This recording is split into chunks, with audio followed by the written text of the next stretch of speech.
আমরা আমাদের লাইফে অনেকবার বাড়ি, জমি, গাড়ি অনেক কিছু বিক্রি করি। আর এখনকার দিনে তো আমরা বিভিন্ন অ্যাপ ইউজ করি। প্লেন, ট্রেন, বাসের টিকিট কাটি, ফুড ডেলিভারি অ্যাপগুলোতে খাবারের অর্ডার দিই। We are doing so many other things. Tender call করা হচ্ছে। There are variety of things.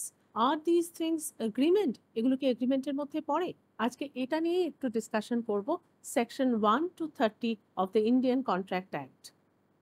Indian contract act 1872টা বুঝতেই পারছো, এটা ব্রিটিশদের তৈরি করা। অবভিয়াসলি সেই সময় কন্ট্রাক্ট বলতে এত সুন্দর করে কোনো ল ছিল না ইন্ডিয়াতে।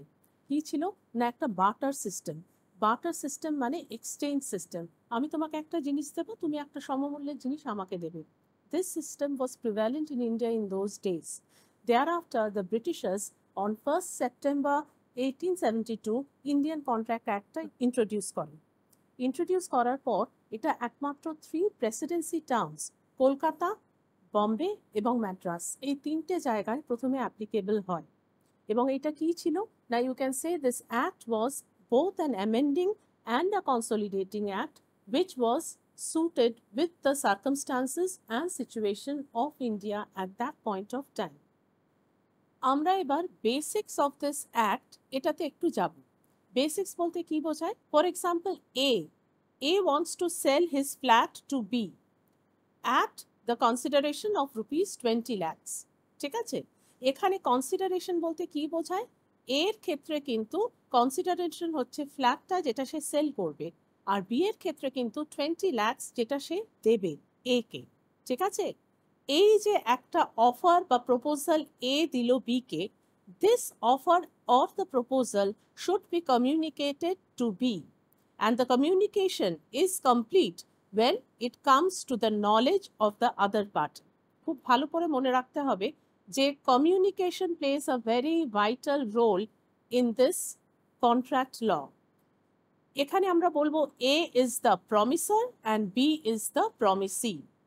Thereafter, after the communication is complete, সেখানে কি হতে পারে? আইদার বি ফ্ল্যাটটা নিতে পারে অথবা বি ফ্ল্যাটটা নাও নিতে পারে। তাহলে there may be acceptance on part of A or there may be revocation on part of B. Either or parties কিন্তু রিভোকেশন করতে পারে অথবা অ্যাকসেপ্ট করতে পারে, রাইট? যদি অ্যাকসেপ্ট করে, সাপোজ এ বি এর অফার অফ 20 lakhsটা না করে 10 lakhs করলো, সেখানে এ কিন্তু 10 lakhsে রাজি হয়ে যেতে পারে। That means A is accepting. অথবা বি, সে কিন্তু 20 lakhsেই অ্যাকসেপ্ট করতে রাজি হলো ফ্ল্যাটটা কিনতে, রাইট? সো এখানে acceptance and revocation can go side by side, either acceptance or revocation. এখানে অ্যাকসেপ্টেন্স কখন কমপ্লিট হবে? The acceptance must be unconditional. It concludes the agreement. One thing you should remember, acceptance of either party should be absolute and unconditional. কেন? যদি absolute না হয় বা unconditional না হয়, তাহলে কিন্তু এগ্রিমেন্টটা কমপ্লিট হবে না। In case of revocation, revocation কখন কমপ্লিট হচ্ছে? When it comes to the knowledge of the either party. এই রিভোকেশন বা অ্যাকসেপ্টেন্সের ক্ষেত্রে কমিউনিকেশন একটা ভীষণ বড় রোল প্লে করছে। সেখানে কিন্তু মাথায় রাখতে হবে কমিউনিকেশন আগেকার দিনে থ্রু লেটার হতো, আর এখনকার official communication can either be through mail or SMS or any other things that is stipulated by law. The next thing which is very important is, এই যে এগ্রিমেন্টটা হলো, the agreement which is enforceable by law is known as contract. অর্থাৎ সব contract কিন্তু agreement, but all agreements are not contract. Those agreements which are enforceable by law are known as contract. একটা খুব common query সবার থাকে, offer বা proposal বা invitation to offer আর বোথ সেম? এটা কিন্তু সব ক্ষেত্রে হয় না। ইনভিটেশন টু অফার সবসময় কিন্তু থাকে না। যখন কিছু প্রাইস ট্যাগ দিয়ে শোরুমে কোনো জিনিস রাখা আছে, বা you find any price tag or in any list of things given in a restaurant, menu chart, all these things are invitation to offer. সেখানে ইনভাইট করা হচ্ছে তোমাকে অফার দেওয়ার জন্য। কিন্তু in case of proposal বা offer, it can be direct also. I want to sell a land, I want to sell my house, I want to sell my pond, or whatever it is. That in that case, the invitation of offer may not be there. Next point যেটা খুব মনে রাখা দরকার, সেটা হচ্ছে what is privity of contract. Privity of contract কিন্তু অনেক case ল আছে এর ওপর। এটা মনে রাখতে হবে, those people or persons who are not party to the contract cannot sue for the contract. Next important point হচ্ছে which agreements can be said to be contract. এই প্রত্যেকটা পয়েন্টে আমি one after the other তোমাদের বুঝিয়ে দিচ্ছি, সেগুলো একটু নোট করে নাও। ফার্স্ট পয়েন্টটা কি বলেছিলাম? Free consent. What is free consent? Free consent is those things where there is no, or you can say there is absence of the following things. What are the following things? এইগুলো না থাকলে এটা কিন্তু আমরা free consent বলবো না। প্রথমেই হচ্ছে কোয়ার্শন। কোয়ার্শন মানে হচ্ছে সেকশন 15-এ দেখবে বলা আছে কোয়ার্শন which means threatening or by force. কোনো এগ্রিমেন্ট যদি থ্রু থ্রেটেনিং, ভয় দেখিয়ে, জোর জবরদস্তি করে অথবা কাউকে জোর করিয়ে কিছু সাইন করে নেওয়া হয় তাকে আমরা বলি কোয়ার্শন। তার মাধ্যমে যদি কোনো এগ্রিমেন্ট করা হয় it cannot be said to be valid. Undue influence. Undue influence মানে কখন? ফিডিউশিয়ারি রিলেশনশিপের ক্ষেত্রে হয়। কখন হচ্ছে? যেমন doctor patient, persons, parents children, money lender, debtor etcetera. এগুলোর ক্ষেত্রে কি হয় না আমরা অযৌক্তিক প্রভাব বিস্তার করে জোর করে কোনো এগ্রিমেন্ট করিয়ে নিতে পারি। নেক্সট হচ্ছে ফ্রড, সেকশন 17। ফ্রড মানে হচ্ছে প্রতারণা বা জালিয়াতি। when I am intentionally concealing something, right? এইভাবে কিছু কনসিল করে কোনো এগ্রিমেন্ট করে নেওয়া, that is also not valid. For example, I am selling stones and the buyer thinks that the stones are diamond, right? I am not bound to say this to the buyer. On the other side, if the buyer is my son or my relative or is a known person to me, সেখানে কিন্তু আমি বলে দিতে পারি যে স্টোনগুলো diamond নয়, right? এখানে কনসেপ্ট অফ রাইট অ্যান্ড ডিউটিটা চলে আসে in case of son or any other relative or a known person of mind. ঠিক আছে? অর্থাৎ আমি কোনো কিছু যদি প্রতারণা বা ফ্রড করি তাহলে অবভিয়াসলি সেটা কিন্তু কখনোই ফ্রি কনসেন্টের মধ্যে পড়বে না। নেক্সট হচ্ছে মিসরিপ্রেজেন্টেশন। মিসরিপ্রেজেন্টেশন মানে কি?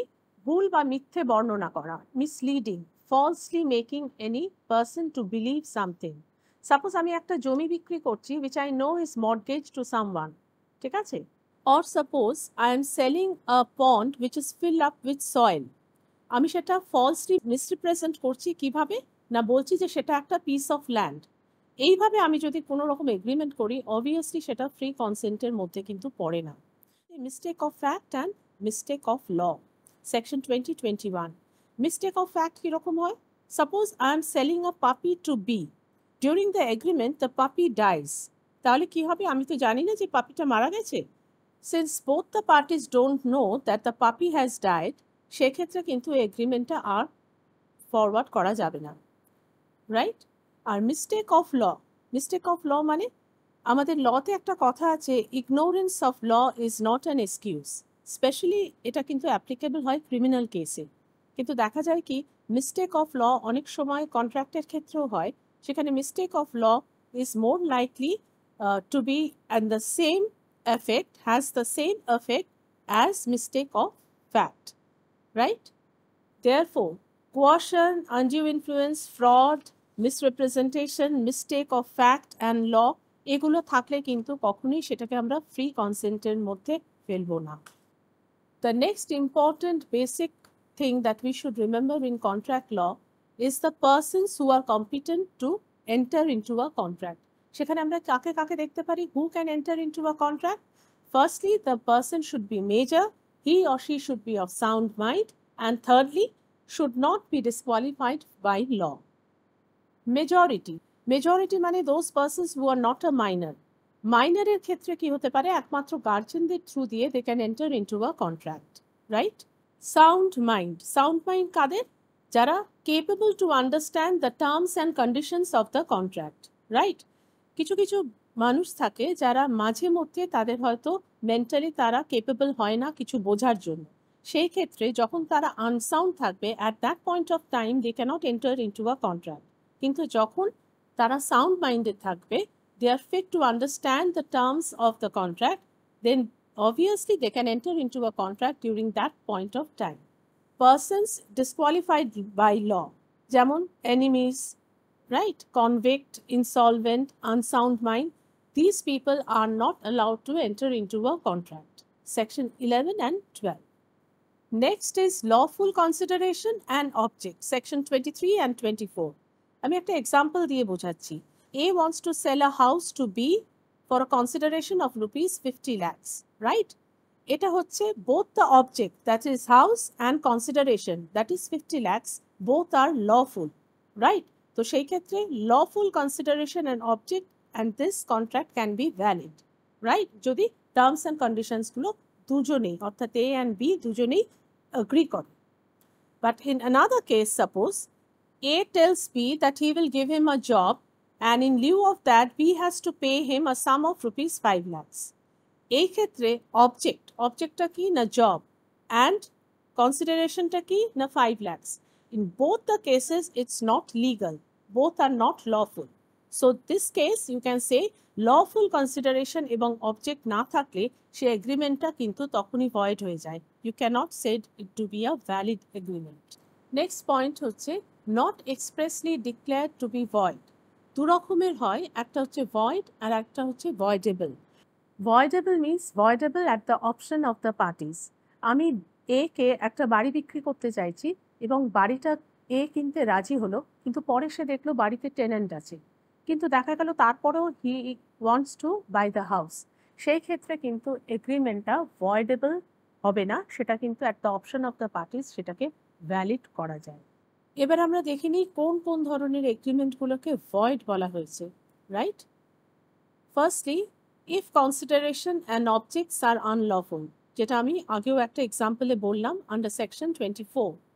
Next is if an agreement is without consideration unless expressly mentioned, অর্থাৎ consideration is very essential, কিন্তু যদি কোনো এগ্রিমেন্টের মধ্যে কনসিডারেশনের কথা বলা না থাকে তাহলে there must be some reason কেন বলা নেই। For example, a person is raising a child of her sister out of love and affection, সেক্ষেত্রে কিন্তু কনসিডারেশনের কোনো প্রশ্ন আসে না। A mother is designing the house of her daughter, সেক্ষেত্রেও কিন্তু কনসিডারেশনের প্রশ্ন আসে না। In restraint of marriage, ঠিক আছে, রেস্ট্রেন্ট অফ ম্যারেজ আমরা কখনোই করতে পারি না unless the marriage is of a minor child, right? তো সেই ক্ষেত্রে রেস্ট্রেন্ট করা যেতে পারে, otherwise not. We can practise any trade or profession, এই রাইটটা কিন্তু আমাদের কনস্টিটিউশনই দিয়েছে। কন্ট্রাক্ট ল কিন্তু বলছে রেস্ট্রেন্ট অফ ট্রেডটা কিন্তু ভয়েড যদি না সেই ট্রেডটা কোনো আনলফুল জিনিসের হয়, রাইট? হয়তো আমি কোনো ড্রাগ সেল করছি যেটা barred by law, then I cannot practice that trade or business. In restraint of legal proceedings, next pointer, অর্থাৎ legal proceedings কে আমরা কখনো restrain করতে পারি না। এর কিছু কিছু exceptions আছে, যেমন in case of arbitration, guarantee, agreement in bank. Next is uncertainty. In case of uncertainty, agreement can become void. কেন? The conditions are not very certain, যে এগ্রিমেন্টে টার্মস অ্যান্ড কন্ডিশনগুলো পরিষ্কার করে স্পেসিফিক্যালি বলা নেই সেই এগ্রিমেন্ট কিন্তু ভয়েড হয়ে যায় বিকজ অফ ইটস আনসার্টেনটি। ওয়েজার, ওয়েজার বলতে আমরা কি বোঝাই? ওয়েজার মিনস রিস্ক। রিস্ক কি? I am risking some of money or a valued item against someone else on the basis of what? Basis of the outcome of some unpredictable event. এমন একটা কোনো event তার হওয়া বা না হওয়ার ওপর আমি কিছু বেট রাখছি, রাইট? এর কিছু এক্সেপশনস আছে, যেমন insurance or any kind of activity which involve skills, then share market, horse racing. Horse রেসিংটাকে কিন্তু মনে করা হয় it involve skills. So these are the exceptions যেগুলো ওয়েজারের মধ্যে কিন্তু পড়ে না, রাইট? এগুলোর ক্ষেত্রে তার এক্সেপশনসগুলো মাথায় রেখে কিন্তু মনে রাখতে হবে this kind of agreement becomes void ab initio. So students, today we have covered from section 1 to 30 of the Indian contract act. যদিও জাস্ট পয়েন্টগুলোই ডিসকাস করলাম, জাস্ট লেট মি নো তোমাদের কেমন লাগলো। তবে একটা কথা বলে দিই, স্ট্যাটিউটারি লয়ের ক্ষেত্রে যখনই তোমরা কোনো বেয়ার অ্যাক্ট পড়বে শুধুমাত্র নোট বই বা বই দেখে কিন্তু পড়বে না। In case of constitution or in case of any statutory law তোমরা সবসময় অ্যাক্টের সেকশনগুলো কিন্তু দেখবে। অ্যাক্টের সেকশনগুলো যদি একবার দেখে না যাও, কোয়েশ্চেন কিন্তু অনেক সময় সেকশন বা কনস্টিটিউশন হলে তার আর্টিকেল থেকেই আসে। তোমাদের কোন কোন সাবজেক্টের ওপর ভিডিও করলে আরো ভালো হয় সেটা আমাকে জানাবে। দেখতেই পাচ্ছ স্ক্রলে একটা নাম্বার যাচ্ছে। For today I am signing off.